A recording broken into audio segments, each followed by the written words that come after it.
Hi students, this is Gopi Max. இன்னைக்கு நம்ம பார்க்க போறது என்ன அப்படின்னா கிளாஸ் 12 ஓட சாப்டர் 1 எக்ஸாம்பிள் 2 தான் நம்ம பார்க்க போறோம். பாருங்க, let T be the set of all triangles in a plane with R be a relation in T given by the condition. Relation R equal to set of T1, T2 is to T1 is congruent to T2. Show that R is an equivalence relation. சரி, இப்போ நம்ம satisfy பண்ண போறது என்ன அப்படின்னா T1 is congruent to T2. அதாவது T1 தான் என்னன்னா ட்ரையாங்கிள். அங்கதான் சொல்றாங்க பாருங்க, T be the set of all triangle. Tன்றது எல்லாமே என்னது ட்ரையாங்கிள். இப்போ இந்த ட்ரையாங்கிள்ல வந்து நம்ம என்ன பண்ண போறோம்னா, இந்த ட்ரையாங்கிள் அப்படின்றது ரெஃப்ளெக்சிவ், சிமெட்ரி, டிரான்சிட்டிவ் இந்த மூணுமே வந்து சாட்டிஸ்ஃபை பண்ணதுனால இது ஈக்குவேஷன் ரிலேஷன் நம்ம சொல்லலாம் அப்படின்றத நம்ம என்ன பண்றோம் பார்க்கணும். சரிங்களா? ஃபர்ஸ்ட் பாருங்க, ரெஃப்ளெக்சிவ். ரெஃப்ளெக்சிவ்ல உடனே நான் என்ன பண்றேன், ஃபர்ஸ்ட் ஒரு 2 ட்ரையாங்கிள் என்ன பண்றேன், டிரா பண்ணிட்டு இப்ப பாருங்க, இந்த ட்ரையாங்கிளோட சைட் காங்கிரன்னா என்ன, இந்த ட்ரையாங்கிளோட எல்லா சைட்ஸ் எல்லாமே இதே ட்ரையாங்கிள் இன்னொரு ட்ரையாங்கிள் இருந்துச்சு அப்படின்னா அந்த 2 ட்ரையாங்கிளும் நம்ம என்ன பண்ணுவோம், காங்கிரன்ட் சொல்லுவோம். ரெஃப்ளெக்சிவோட கண்டிஷன் நீங்க பாத்தீங்கன்னா டெஃபினிஷன் உங்களுக்கு எடுத்திருப்பேன், ஏ கமா ஏ பிலாங்ஸ் டு ஆர்ன்னு சொல்லியிருக்கேன். அதாவது ஏ ரெண்டுமே சேமா இருந்ததுன்னா அதை ரெஃப்ளெக்சிவ் நம்ம என்ன பண்ணலாம் சொல்லலாம். இப்போ இந்த ட்ரையாங்கிள் இதே ட்ரையாங்கிளை நான் என்ன பண்ணிருக்கேன், இங்கேயே டிரா பண்ணிருக்கேன். சார் கொஞ்சம் மாறி இருக்கேன் சார் சொல்லாதீங்க, நம்ம மேனுவலா நம்ம டிரா பண்ணுவோம், கொஞ்சம் மாறலாம். ஸோ இதே ட்ரையாங்கிள் நான் என்ன பண்றேன், டிரா பண்ணிட்டு இதோட ரெஃப்ளெக்சிவ் இதுதான் அப்படின்னு நான் சொல்றேன். இதோட சைடு பேஸ் லென்த் எல்லாமே பக்காவா இந்த ட்ரையாங்கிள் இருக்கு அப்படின்னு சொன்னோம்னா இந்த ட்ரையாங்கிள் தான் இந்த ட்ரையாங்கிள் நம்ம பார்த்துட்டா இந்த ட்ரையாங்கிள் பார்க்க வேண்டியதே இல்லை. ஏன்னா இதுல இருக்கிற எல்லா சைட்ஸ் எல்லாமே இது டிட்டோவா இது அப்படியே தான் இங்க இருக்கு அப்படின்னா இதை நம்ம என்ன பண்ணலாம், ஏ கமா ஏன்னு என்ன பண்ணலாம் சொல்லலாம். அப்ப ஏ கமா ஏனா இட் இஸ் ஏ ரெஃப்ளெக்சிவ். ரெண்டுமே கான்கிரண்ட், அந்த கண்டிஷன் சொல்லியிருக்காங்க பாருங்க, T1 is congruent to T2. இதுவும் கான்கிரண்டா இருந்துச்சு அப்படின்னா கண்டிப்பா இது என்னது, ரெஃப்ளெக்சிவ். ஓகேங்களா? நெக்ஸ்ட் சிமெட்ரியில பாத்தீங்க அப்படின்னா அவங்க சொல்லிட்டாங்க, சிமெட்ரினா T1 is congruent to T2, அது சாட்டிஸ்ஃபை பண்ணதா நம்ம செக் பண்ண போறோம். இப்ப சிமெட்ரியில இப்ப நான் என்ன சொல்றேன், இது வந்து நான் ஒரு என்ன பண்ண ராஜுன்னு எடுத்துக்கிறேனே, இந்த ட்ரையாங்கிள் வேண்டாம் ராஜு, இது வந்து என்ன பண்ற சுரேஷ். ராஜுவும் சுரேஷும் பாத்தீங்கன்னா ராஜு வந்து சுரேஷ் மாதிரியே இருப்பான். அவன் கண்ணு, மூக்கு, வாய், காது எல்லாமே டிட்டோவா சுரேஷ், அதாவது ட்வின்ஸ் மாதிரி இருப்பாங்க. ராஜுவும் சுரேஷும் ட்வின்ஸ் மாதிரி இருப்பாங்க. ராஜு வந்து சுரேஷ் மாதிரி இருக்காங்க. இதை நம்ம இப்படி கூட சொல்லலாம், சுரேஷ் வந்து ராஜு மாதிரி இருக்கு. சோ ராஜு சுரேஷ் மாதிரி இருக்குன்னு சொன்னாலும் ஒண்ணுதான், சுரேஷ் வந்து ராஜு மாதிரி இருக்கான்னு சொன்னாலும் ஒண்ணு. சோ ஏ கமா பி, அப்ப இதோட கண்டிஷன் என்ன அப்படின்னா a comma b belongs to ஆர்னா சிமெட்ரியோட condition b comma a belongs to R. It is a symmetry நம்ம என்ன பண்ணலாம் சொல்லலாம். எப்படி சார் இதெல்லாம் வந்து டிட்டோவா இதே தான் இருக்கும் அப்படின்னு நீங்க சொல்றீங்க அப்படின்னா நமக்கு கொஸ்டின்ல கண்டிஷன்லேயே கொடுத்துருக்காங்க பாரு, T1 is congruent to T2. T1 T2 ரெண்டுமே வந்து கான்கிரண்ட் அவங்களுக்கு கொஸ்டின்ல கண்டிஷன் சொல்லிட்டாங்க.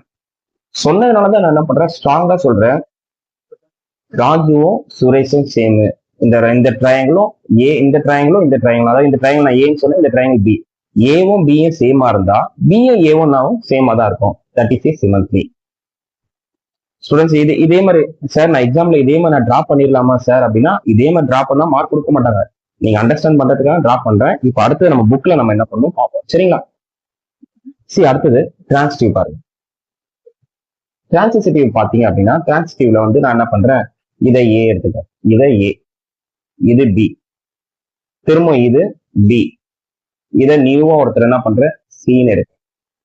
இப்ப இவரை என்ன பண்றேன், இந்த இவரை ஏ லாஸ்ட் கீழே நான் எழுதியிருக்கேன் பாருங்க, அந்த ட்ரையாங்கிளை நான் என்ன பண்றேன் ஏ, லாஸ்ட் அடுத்த ஒருத்தரை சீன் என்ன பண்றேன் கொடுக்குறேன்.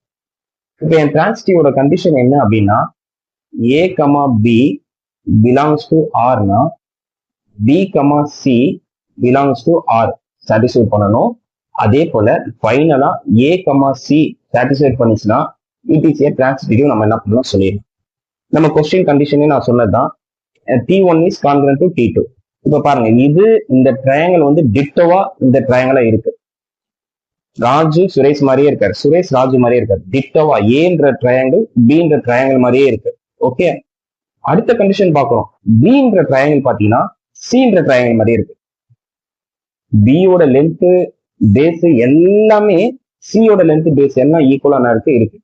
ஸோ இந்த ஏ ட்ரையாங்கிள் பி ட்ரையாங்கிளோட கான்கிரண்ட்னா அதே மாதிரி பி ட்ரையாங்கிள் சி ட்ரையாங்கிளோட கான்கிரண்டா இருக்கு. அப்போ ஃபைனலோட கண்டிஷன் நம்ம சொல்லிடலாமே. ஏ ட்ரையாங்கிளும் அப்ப ஏவும் பியும் சேமா இருக்கு, பியும் சியும் சேமா இருக்குன்னா ஏவும் சியும் கம்பல்சரி என்னவா தான் இருக்கும், கான்கிரண்டா தான் இருக்கும். ஏவும் சியும் கம்பல்சரி என்ன இருக்கும், சேமா தான் இருக்கும். தட் இஸ் டிரான்சிட்டிவ் நம்ம சொல்லி என்ன பண்ணலாம் முடிச்சு.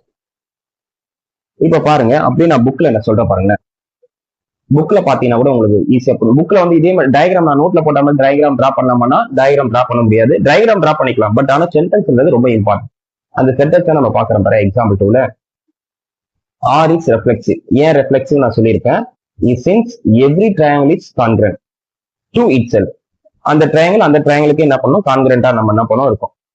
இன்னும் இது நம்ம புரியாம டிரா பண்ணியிருந்தோம் அப்படின்னா ஒரே ட்ரையாங்கிள் டிரா பண்ணிருக்கும். ஒரே ட்ரையாங்கிள் அந்த ட்ரையாங்கிளுக்கு அதே ட்ரையாங்கிள் என்ன ஆகும், ரெஃப்ளெக்சிவா இருக்கும். Further, T1, T2 belongs to R னா T1 is congruent to T2 னா கண்டிப்பா T2 வந்து T1 க்கு கான்கிரண்டா தான் பண்ணும் இருக்கும். So it is a symmetry. Moreover, T1, T2, T2, T3, A, B, B, C னா லாஸ்ட் கண்டிஷன் A, C ஆ இருக்கணும். கண்டிப்பா இருக்கும். அதான் இப்ப நம்ம டயக்ராம்ல சொன்னோம். T1 is congruent to T2, T2 is congruent to T3 னா லாஸ்ட் கண்டிஷன் கண்டிப்பா T1 is congruent to T3 ஆ இருக்கும். அதாவது T1, T3 belongs to R ஆ இருந்துச்சுன்னா அதுவும் டிரான்சிட்டிவா மாறிடும். அப்ப இந்த ஒரு கண்டிஷன்ல ரெஃப்ளெக்சிவும் சிமெட்ரிக்கும் டிரான்சிட்டிவும் மூணுமே சாட்டிஸ்ஃபைட் பண்ணுச்சு அப்படின்னா இதை நம்ம லாஸ்டா ஃபைனலா சொல்லிடலாம். therefore R is an equivalential relation சொல்லி நம்ம என்ன பண்ண முடிச்சிடலாம். மூணுமே சாட்டிஸ்ஃபைட் ஆச்சு அப்படின்னா that is a equivalential relation. That's an answer.